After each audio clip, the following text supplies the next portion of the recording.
সুপ্রিয় দর্শক, আপনাদের সকলকে স্বাগতম জানাচ্ছি আবারও একবার। আজকে আপনাদের জন্য আবারও একটা ক্লাস নিয়ে আসলাম।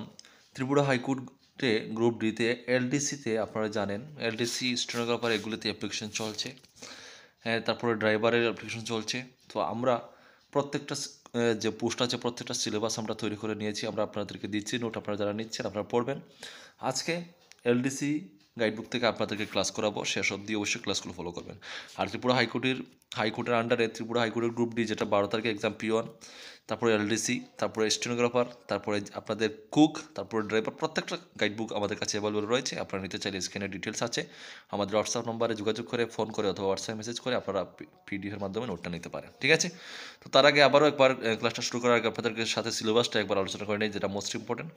দেখুন, ইংলিশে থাকছে আপনাদের 30 মার্কস। ঠিক আছে? 2 নম্বর হচ্ছে ম্যাথমেটিক্সে থাকবে 25, এবং লাস্ট যেটা 3rd নাম্বার হচ্ছে জেনারেল নলেজ অ্যান্ড কারেন্ট অ্যাফেয়ার্সে থাকবে 35, অর্থাৎ 30 টোটাল 25-এ 85 মার্কসের আপনার রিটার্ন এক্সাম হবে, এবং বাকি 15 মার্কসের ভাইভা হবে। ঠিক আছে?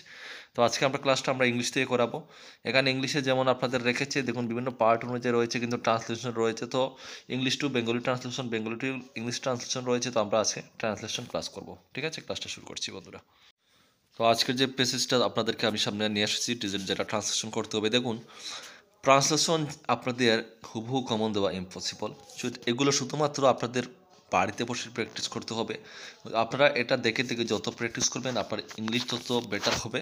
তাহলে যে কোনো প্যাসেজ আসুক না কেন, আপনারা প্র্যাকটিসের মাধ্যমে আপনাদের ইংলিশটা শুধু আপনাদের ভালো হবে, আপনারা সেগুলো ট্রান্সলেশন করতে পারবেন।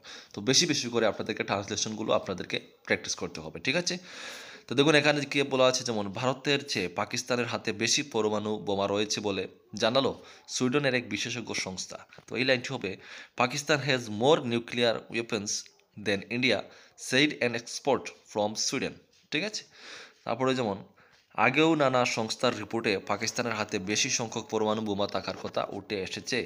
যেমন হচ্ছে, earlier reports from various agencies showed that Pakistan had more and more nuclear bombs. Okay? তারপরে যেমন বোম থাকা উঠেছে। তারপরে হচ্ছে, তবে বিশেষজ্ঞদের মতে কেবল সংখ্যা দিয়ে পরমাণু বোমার উপযোগিতা বিচার করা যায় না। হ্যাঁ, তা কত কিলোটনের বোমা তার উপরেই কার্যকারিতা নির্ভর করে।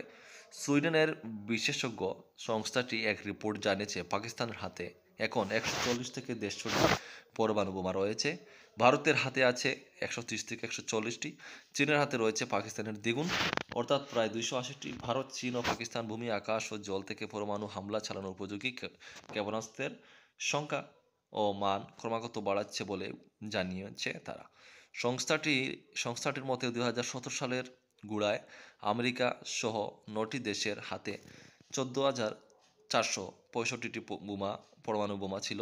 তার মধ্যে উত্তর কোরিয়ার হাতে ছিল 10 থেকে 20টি। তার মধ্যে 3,750টি বোমা হামলা চালানোর উপযোগী অবস্থায় ছিল। 2018 সালের গোড়ায় ওই 9টি দেশের হাতে রয়েছে 14,935টি বোমা। তো এই যে এতক্ষণ আমি পড়লাম আপনাদেরকে বাংলা, এই বাংলাগুলোকে এখানে সুন্দর করে ইংলিশে ট্রান্সলেশন করা আছে। তো এগুলো ক্লাস আপনাদেরকে বেশি করানোর কোনো দরকার নেই, পেসেজ দেওয়ার বেশি দরকার নেই। আপনাদের কাজ হচ্ছে, গাইডবুক আমাদের কাছ থেকে নেন বা যাদের কাছ থেকে নেন, আপনাদের মর্জি, আপনাদের ইচ্ছা, আপনারা এগুলো বেশি বেশি করে প্র্যাকটিস করবেন। বাংলা লাইনটা কীভাবে ইংলিশে ট্রান্সলেশন হচ্ছে এগুলো আপনাদেরকে বুঝতে হবে। ঠিক আছে না? কীভাবে কোন লাইনটা কোথায় কোথায় হ্যাজ, কোথায় ইন, কোথায় হি, কোথায় হিম, কোথায় ইজ, কোথায় দি, এইগুলা ব্যবহার হচ্ছে লাইনটাতে। যত তো আপনারা এগুলো ট্রান্সলেশন আপনারা বাংলার সাথে সাথে আপনার হাত দিয়ে লিখবেন, তখন দেখবেন আপনাদের ইংলিশটাও আপনাদের শেখা হয়ে যাবে, এবং ট্রান্সলেশন আপনাদের জন্য পানির মতো হয়ে যাবে। ঠিক আছে? তো এই হচ্ছে কথাগুলো আপনাদেরকে বোঝানোর জন্য। তো যে লাইনটা পড়লাম এখানে আপনারা স্ক্রিনশট নিয়ে নেবেন সম্পূর্ণ।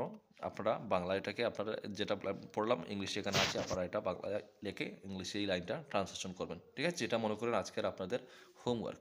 ঠিক আছে বন্ধুরা? তো অবশ্যই সম্পূর্ণ সিলেবাস আমাদের কাছে অ্যাভেলেবল রয়েছে, আপনারা নিতে চাইলে নেবেন, বাড়িতে বসে পড়বেন, বেশি বেশি করে প্র্যাকটিস করবেন। আপনাদের প্রিপারেশন চলছে, এক্সাম কিন্তু 2025-এ হয়ে যাবে খুবই সম্ভবত। আপনাদের এটা মার্চের দিকে এক্সাম হবে, সময় খুবই কম। সবাই ভালো থাকবেন, দেখা হচ্ছে পরের ভিডিওতে। জয় হিন্দ।